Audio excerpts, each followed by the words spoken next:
L'identification d'un besoin. Les objets techniques, ce sont ces objets conçus et fabriqués par l'homme pour répondre à tous nos besoins.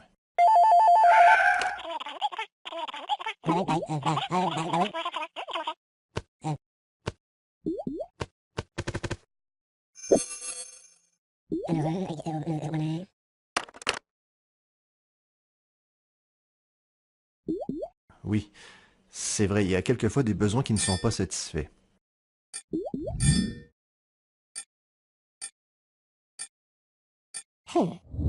Et même après avoir cherché, on ne trouve pas toujours d'objets techniques qui répondent efficacement à ce besoin. On se trouve alors face à un problème technologique. L'analyse du problème technologique. La solution à ce problème passe par la conception d'un nouvel objet, un travail dédié à des spécialistes. Les gens de la conception, qu'ils soient designers, ingénieurs, architectes ou autres, sont des professionnels, toujours à l'affût de nouveaux problèmes technologiques à résoudre.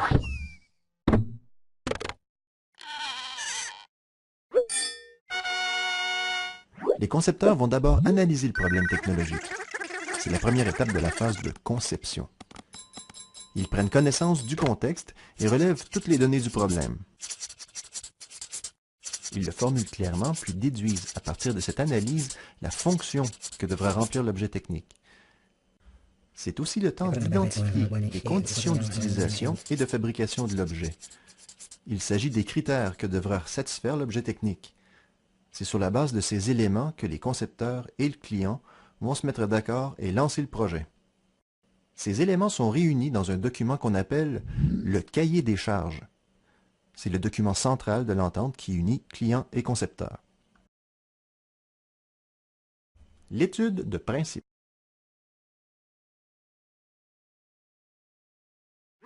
Les concepteurs peuvent maintenant commencer à mettre à profit leur ingéniosité.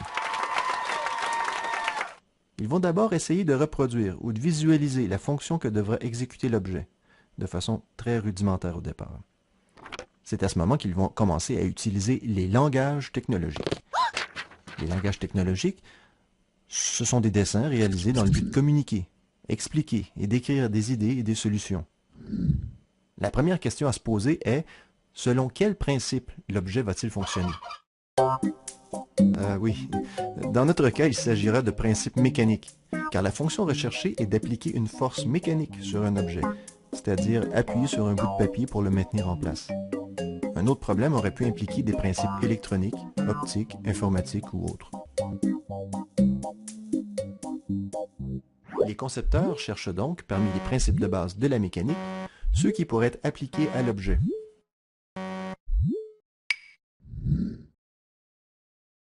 Notez que les concepteurs exécutent souvent leurs dessins à la main pour plus de rapidité, surtout au début du processus. C'est la technique du croquis. Pour faciliter la compréhension, ils utilisent des couleurs différentes pour distinguer chaque pièce et montrent l'intérieur de celle-ci sous forme de sections. Pour la même raison, ils ajoutent aussi toute information utile telle que les forces d'action, le nom des pièces et leurs mouvements, etc. Nous venons de décrire là les caractéristiques d'un schéma de principe. Un schéma, c'est une représentation simplifiée visant à faire comprendre. La schématisation, c'est un véritable langage d'échange entre les concepteurs. Parallèlement, les concepteurs analysent les objets existants, dont la fonction est similaire. Ça permet d'observer et de comprendre certains principes en action. Les concepteurs en arrivent ainsi à sélectionner le principe qui, en toute logique, permettra de remplir la fonction recherchée. C'est le principe retenu. L'étude de construction. L'étude de construction, c'est chercher à comprendre comment sera fait l'objet. En pratique, elle se fait souvent en même temps que l'étude de principe, mais ne le dit à personne. Comme de raison, plusieurs problèmes restent à résoudre. Les idées à débattre seront nombreuses. Les concepteurs passent d'un langage à un autre selon les besoins ou ce qu'ils ont à communiquer. À cette étape-ci, par exemple, au moment d'expliquer une solution d'ordre mécanique, l'un choisira de la représenter sous forme schématique. Au moment de mettre l'accent sur un détail d'assemblage, il exécutera un dessin technique rudimentaire, sous la forme d'un croquis. Ou, pour donner un aperçu de l'apparence de l'objet, il choisira l'illustration. Bon, d'accord. Pour le moment, considérons seulement le schéma. Comme on l'a dit, c'est une représentation simplifiée visant à faire comprendre. Donc un schéma ne montre pas forcément l'apparence réelle d'un objet, mais réduit sa forme à l'essentiel. En conception, on peut distinguer deux types de schémas. Un schéma de principe montre le fonctionnement de l'objet. Par des symboles, il montre les caractéristiques générales, force d'action, mouvement, guidage et liaison entre les pièces. Tandis qu'un schéma de construction définit les solutions de construction, c'est-à-dire qu'il montre la forme des pièces, la façon dont elles sont liées entre elles, quelques-unes de leurs dimensions, et souvent même les matériaux à utiliser. Les solutions débattues entre concepteurs sont régulièrement soumises aux critères fixés au départ dans le cahier des charges. Si un critère n'est pas respecté, les concepteurs n'hésitent pas à retourner à la planche à dessin et à remettre en question certaines de leurs solutions. Et ce, jusqu'à avoir défini un objet répondant à l'ensemble des critères, c'est le concept préliminaire. Le prototypage. Une étape cruciale de la conception d'un objet technique est celle où on en fabrique les prototypes. Les prototypes, ce sont les premiers exemplaires d'un objet technique. Ils permettent de tester les solutions de construction, de vérifier que l'objet remplit bien sa fonction. D'ailleurs, les concepteurs réalisent souvent des prototypes en même temps qu'ils étudient principes et solutions de construction. Avant de fabriquer un premier prototype, les concepteurs vont dessiner avec précision chacune des pièces. Ils préparent des dessins techniques préliminaires. Un dessin technique définit de façon plus rigoureuse l'objet, avec des formes et dimensions précises, selon des conventions bien établies. Par exemple, les traits qui dessinent les contours visibles, les arêtes cachées, les lignes de cote, les lignes d'axe et autres, empruntent différentes formes et largeurs bien spécifiques. La précision et le niveau de détail de cette préparation dépendent de la complexité de l'objet. Par exemple, elle sera davantage détaillée si les concepteurs n'assurent pas eux-mêmes la fabrication du prototype. La préparation d'une marche à suivre peut même alors s'avérer nécessaire. Dans l'atelier, les concepteurs utilisent divers outils et machines pour fabriquer un premier prototype. La mise à l'essai permet de confirmer que l'objet qu'il est nécessaire de revoir certains principes ou solutions de construction et de fabriquer un second prototype. En fait, on fabriquera autant de prototypes que nécessaire jusqu'à obtenir un prototype pleinement fonctionnel, le prototype final.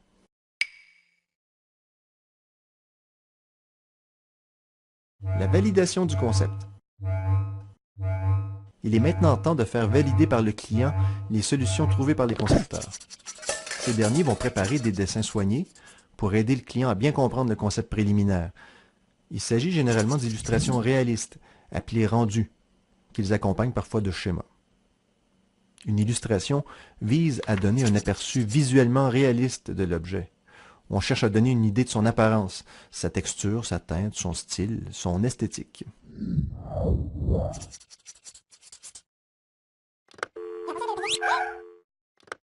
Le client prend connaissance des solutions proposées par les concepteurs. En cas de désaccord, ils devront revoir leur concept. Si le client est satisfait de l'ensemble des solutions présentées, le concept est validé.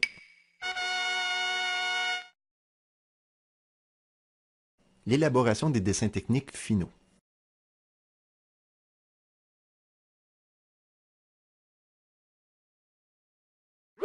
L'expérimentation, qui a été faite à partir des prototypes, aura permis de préciser la forme de l'objet dans ses moindres détails.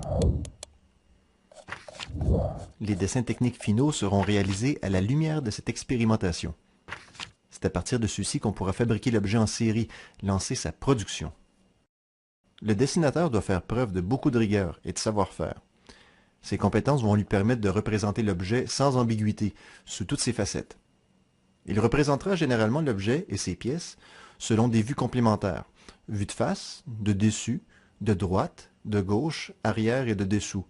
Ce type de représentation est appelé projection orthogonale à vue multiple. Nous verrons d'autres types de projections un peu plus loin. Les pièces sont identifiées dans la nomenclature, les dimensions précisées par les cotes. Des dessins montreront l'objet en entier, composé de toutes ses pièces. Il s'agit alors de dessins d'ensemble.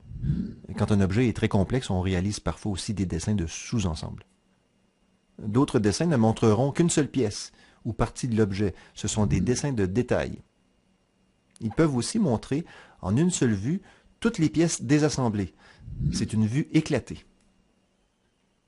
Ou encore, montrer l'intérieur d'une pièce. On dit une vue en coupe. Enfin, chaque dessin est clairement identifié et numéroté comme faisant partie d'un ensemble dans une case réservée à cet effet, le cartouche.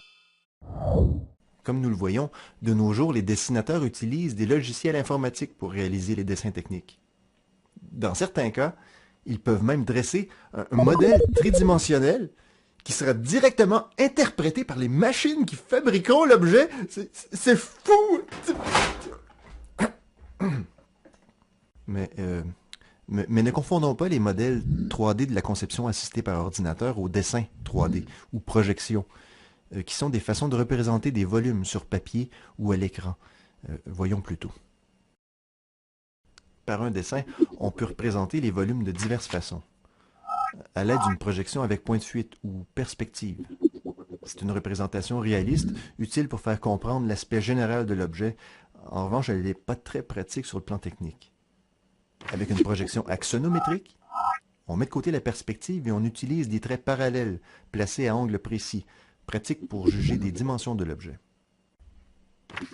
En projection oblique, plus facile à exécuter, la face avant est montrée de face, et les côtés selon des lignes parallèles obliques. La face avant est directement mesurable.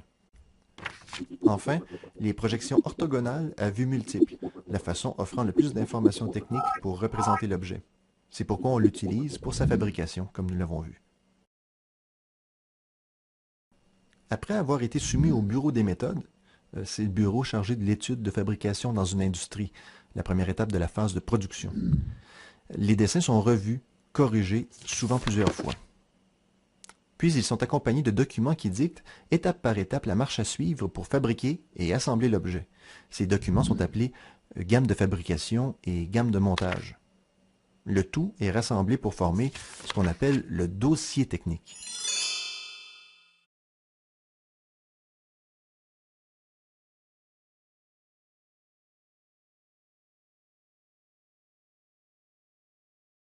L'objet technique, pendant sa durée de vie, c'est-à-dire entre le point de départ, l'identification d'un besoin, et le point d'arrivée, le recyclage ou la mise au rebut de l'objet, passera par plusieurs phases.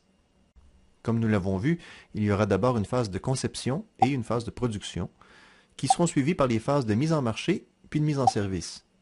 Chacune de ces phases comporte des étapes à l'intérieur desquelles les langages technologiques sont d'une grande aide pour assurer la description de l'objet à travers son évolution.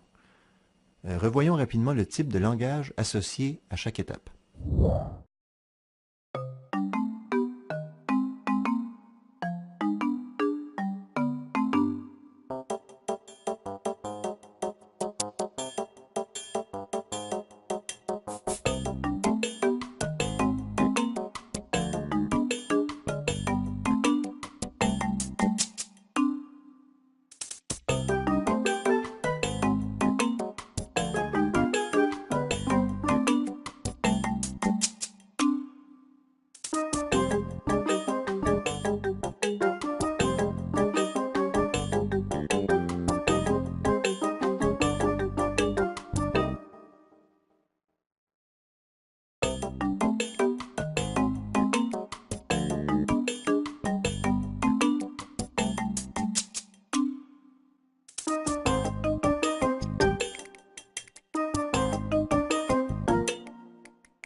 Enfin, les langages technologiques servent également lorsqu'on analyse un objet technique, c'est-à-dire pour expliquer à quoi il sert, comment il fonctionne, comment il est construit, comment on le fabrique en série ou comment on le répare.